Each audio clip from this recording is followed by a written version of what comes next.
இனிய காலை வணக்கத்தை தெரிவித்துக் கொண்டு இந்த 10% இடஒதுக்கீடு இது முற்பட்ட சமூகத்தினுடைய உரிமை.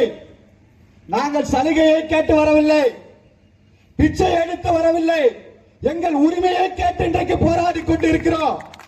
இந்த உரிமை 2019 ஆண்டு பாரதிய ஜனதா கட்சியினுடைய மரியாதைக்குரிய பிரதமர் நரேந்திர மோடி அவர்கள் முற்பட்ட சமூகத்தினருக்கு பாரத தேசம் முழுவதும் வழங்கி இருக்கக்கூடிய உரிமை. இந்த 10% இடஒதுக்கீடு பாரதிய ஜனதா கட்சியினுடைய சர்க்கார் இந்தியா முழுவதும் முற்பட்ட சமூகத்தினர் வேலை வாய்ப்பிலும் கல்வியிலும் பின்தங்கி இருக்கிறார்கள்.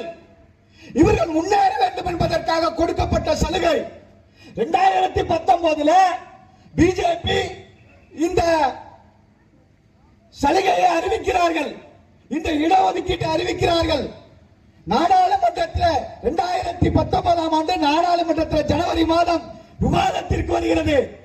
ராஜ்யசபாவில் 7 பேர் எதிர்த்தார்கள். 7 பேர், மற்ற எந்த கட்சியும் எதிர்க்கிற. ராஜ்யசபாவில் இந்த 10% இடஒதுக்கீடை எடுத்தது 7 பேர். அதில் 4 பேர் தமிழ்நாட்டில் இருந்து திமுகவில் இருந்து சென்றவர்கள் என்பதை நாம் நினைவில் கொள்ள வேண்டும்.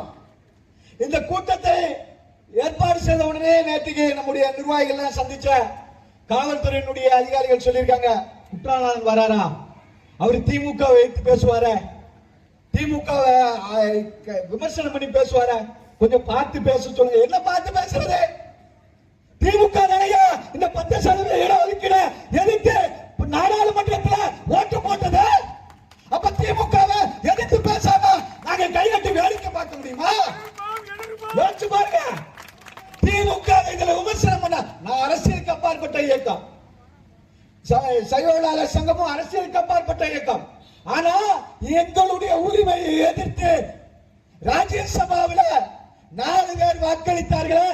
4 பேரும் திமுகவை சார்ந்தவர்கள் இல்லையா? அவங்களை எதுக்காம கும்பிட்டு பூசை பண்ண முடியும்? வெக்கமே இல்ல. நாடாளுமன்றத்தில் அக்கா கனிமொழி பேசுறாங்க, இந்த 10% இடஒதுக்கீடு எல்லாம் கொடுக்க கூடாது, கொடுத்தா அது சமூகத்தினுடைய சமநிலையை பாதிக்க. என்ன சமநிலையை பாதிக்க? எங்களுடைய பிள்ளைகள், எங்களுடைய தலைமுறைகள், முற்பட்ட சமூகத்தை சார்ந்தவர்கள் காலகாலத்துக்கோ துணிக்கடையிலையோ டீ கடையிலையோ இட்லி கடையிலையோ வேலை பார்த்துட்டு இருக்கணுமா? எங்களுக்கு அரசு வேலை கிடையாதா? அரசு வேலை கொடுக்க முடியாதா? 99 மார்க் எடுத்தவன் அரசு வேலைக்கு போக முடியாம தனியார்ல உட்கார்ந்து டீ ஆத்திட்டு இருக்காங்க. எங்க வழி எங்களுக்கு தெரியும். நம்முடைய வழியை உணர்ந்த ஒரே சர்க்கார் பாரதிய ஜனதா கட்சியினுடைய மோடி சர்க்கார். மறந்துடக்கூடாது. அதே நேரத்தில் நம்முடைய உரிமையை தூக்கி காலில் போட்டு மிதிச்ச கட்சி திராவிட முன்னேற்ற கழகம் என்பதை நாம் ஒருவாறு மறக்க கூடாது. வச்சுக்கோங்க. அதிமுக கூட ராஜ்யசபாலையும் லோக்சபாலையும் இந்த ஓட்டெடுப்பு வரும்போது வெளியில போயிட்டான். ஆதரிக்கவும் இல்லை, எதிர்க்கவும் இல்லை. ஆனா திமுக காரன் எதிர்த்து ஓட்டு போட்டான். லோக்சபால அவனுக்கு எம்பி இல்ல, நல்ல வேலைக்கு அந்த நேரத்தில் இல்ல, லோக்சபால எதிர்த்திருப்பான். ராஜ்யசபால 4 பேர் எதிர்த்து கனிமொழி அரை மணி நேரம் பேசிருச்சு, இந்த முற்பட்ட சமூகத்துக்கு இடஒதுக்கீடு கொடுக்க கூடாதுன்னு. அப்ப என்ன முகத்தை வச்சுக்கிட்டு நீங்க இந்த முற்பட்ட சமூகத்துக்கு ஓட்டு கேட்க வரீங்க? வெக்கமா இல்ல?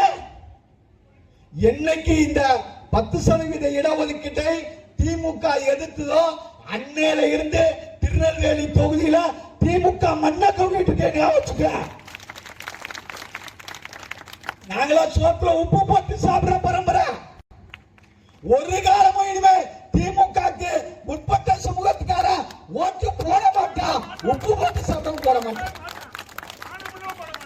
என்ன தைரியம்? நீ யாருக்கெல்லாம் போராடுற? அவனுக்கு அந்த உரிமை வேணும், இவனுக்கு இந்த உரிமை வேணும், எல்லாருக்கும் போராடுறேல.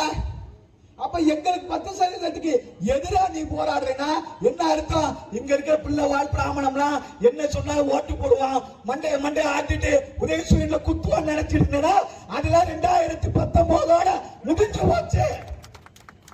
இனிமே ஒரு பேரா திமுக உதயசூரியனுக்கு ஓட்டு போட மாட்டான். இது என் உரிமை. இந்த முடிவெடுத்தா தான் தமிழ்நாட்டில் இந்த 10% இடஒதுக்கீடு வரும். ஞாபகம் வச்சுக்கோங்க. இன்னைக்கு மத்திய அரசாங்கம் கொடுத்தாச்சு. மத்திய அரசாங்கத்தில் ரயில்வே இன்னைக்கு நம்முடைய குழந்தைகள் எத்தனை பேர் வேலைக்கு போறாங்க? அஞ்சல் துறையில நம்முடைய குழந்தைகள் வேலைக்கு போறாங்க. மத்திய அரசாங்கத்துடைய வங்கித்துறையா இருக்கட்டும், நம்முடைய முற்பட்ட சமூகத்தை சார்ந்த குழந்தைகள் வேலைக்கு போறாங்க. இன்னைக்கு யார் கொடுத்த சலுகை? மத்திய அரசு மோடி சர்க்கார் கொடுத்த சலுகை. இன்னைக்கு வேலைக்கு போயிட்டு இருக்கிறாங்க. நான் தனிப்பட்ட முறையில இந்த இடஒதுக்கீட்டுக்காக 10% இடஒதுக்கீட்டுக்காக வருகிறவர்களுக்கு கட்டணம் இல்லாமல் இன்றைக்கு நோட்டரி வக்கீலுக்காக நான் கையெழுத்து போட்டு கொடுத்திருக்கிறேன். உண்மையிலே கடவுள் எனக்கு கொடுத்த வரமாக நான் கருதுகிறேன். நூற்றுக்கணக்கான குழந்தைகள் இன்றைக்கு மத்திய அரசாங்கத்தினுடைய வேலை வாய்ப்பில் இருக்கிறார்கள். எவ்வளவு பெரிய விஷயம்! இதே ஒதுக்கீடு தமிழ்நாட்டில் வந்ததுன்னு சொன்னா நம்முடைய குழந்தைகள் தாலுகா ஆபீஸ்ல வேலை பார்க்கும், கலெக்டர் ஆபீஸ்ல வேலை பார்க்கும், பஸ் போக்குவரத்து துறையில வேலை பார்க்கும், மின்வாரியத்தில் வேலை பார்க்கும். அத்தனை தமிழ்நாட்டில் இருக்கக்கூடிய அத்தனை அரசு துறைகளிலும் வேலை பார்க்கும். எப்ப நம்முடைய உரிமையை மதிக்கக்கூடிய அரசாங்கம் தமிழ்நாட்டில் வருகிறதோ அப்போதுதான் இந்த 10% இடஒதுக்கீடு தமிழ்நாட்டில் நம்மளுக்கு அமலுக்கு வர முடியும். அது யார் கொண்டு வருவா? திமுக ஒரு காலமும் கொண்டு வராது, ஞாபகம். ஏன்னா 10% இடஒதுக்கீட்டை எதிர்த்து உச்ச நீதிமன்றத்தில் வழக்கு போட்டது திமுகவினுடைய அமைப்பு செயலாளர் RS பாரதி. மறக்க முடியுமா? நான் எடுத்து மத்திய அரசாங்கம் கையில சோறு கொடுத்திருக்கேன். சோறை எடுத்து சாப்பிட போறத தட்டி பறிக்கக்கூடிய கேவலமான செயலை திமுக செஞ்சிருக்க. மானமுள்ளவனுக்கு ஓட்டு போடுவானா? இந்த அரசாங்கம் இருக்கிற வரைக்கும் தமிழ்நாட்டில் முற்பட்ட சமூகத்துக்கு இடஒதுக்கீடு வருமா? வரவே வராதுன்னு யோசிச்சுக்கோங்க. நாம ஒண்ணு பற்றி நின்னாதான் தமிழ்நாட்டில் 10% இடஒதுக்கீடு கிடைக்கும். திமுக இருக்கிற வரைக்கும் அது கிடைக்காது. இப்ப என்ன பண்ணிட்டா, திருநெல்வேலி தொகுதி முற்பட்ட சமூகம் எங்கெங்கெல்லாம் இருக்கோ அந்த தொகுதியில திமுக இப்ப ஜெயிக்க முடியாதுன்னு தெரிஞ்சு போச்சு. இப்ப என்ன பண்றா, நம்ம வர வச்சு நம்ம கண்ண குத்துற மாதிரி இப்ப நம்மளே கொண்டு வந்து வேட்பாளரா போடுவான். அதான் நடக்கும். உடனே நம்மள நினைச்சுவோம், நம்ம தொகுதி நம்மளை விட்டு போகுத, நம்ம இவருக்கு தான் ஒருத்த வாழணுங்கிறதுக்காக 1 லட்சம் குடும்பம் தெருவில் நிற்க முடியுமா? யோசிச்சு பாருங்க. யார் நின்னாலும் சரி, திருநெல்வேலி தொகுதியில எந்த சமூகத்தை சார்ந்தவர் சரி, மான ரோஷம் உள்ள முற்பட்ட சமூகம் ஒருத்த கூட திமுக ஓட்டு போட மாட்டான், ஓட்டு போட கூடாது. அப்பதான் 10% இடஒதுக்கீட்டை தமிழ்நாட்டில் கொண்டு வர முடியும் என்பதை சொல்லி இந்த விரதத்தை நாம் மனதில் ஏற்போம். அண்ணாச்சி ஜெகதீச பிள்ளையினுடைய உத்தரவு கிணங்க என்னுடைய பேச்சை முடித்துக் கொள்கிறேன். நன்றி, வணக்கம்.